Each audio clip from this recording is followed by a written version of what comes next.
Во собата на Черчил во Британското министерство за економија и извоз, вице-премиерот и министер за транспорт Александар Николовски и министерот Герет Томас ставија подпис на договорот за стратешко партнерство.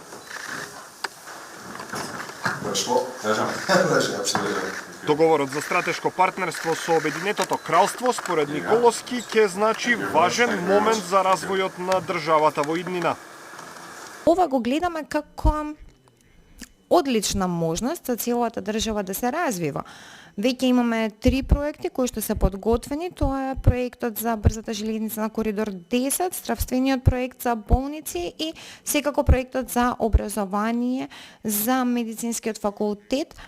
А во предстојниот период ќе бараме нови проекти во секторите за енергетика и животна средина. За Велика Британија, ова е продлабочување на добрите билатерални односи меѓу двете држави. Министерот Томас вели, проектите ќе го подобрат животот на граѓаните.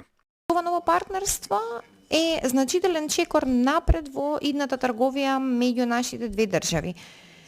Навистина сум возбуден што македонските и британските бизниси ќе работат заедно за да можат да испорачаат битни инфраструктурни проекти во Македонија. Инфраструктурните инвестиции знаеме дека се клучни за да се поттикне економскиот раст и да се подобри животот на граѓаните. Знам дека тоа е наша заедничка цел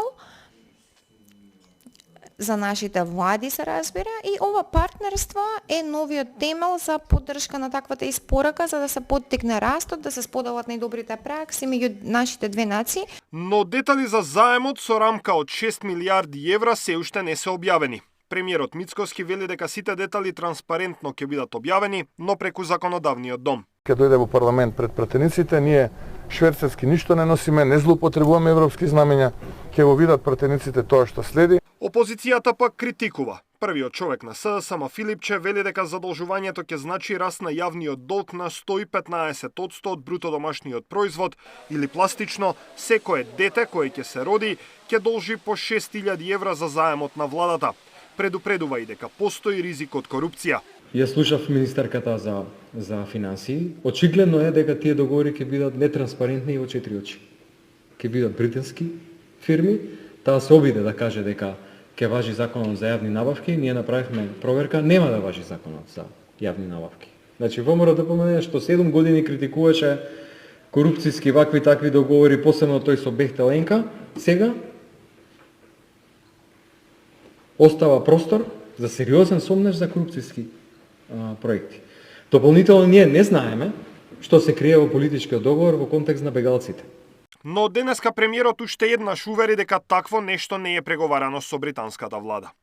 Фокус на британските пари ќе биде инвестирање во железницата и модернизација на коридорот 10. Владата планира изградба на нова пруга, па потоа и реконструкција на постоечката која ги поврзува Табановци и Гевгелија. Заедно со проектите во здравството, македонската влада веќе има план за 60% од вкупната рамка од 6 милиарди евра. Даниел Василев, Сител телевизија.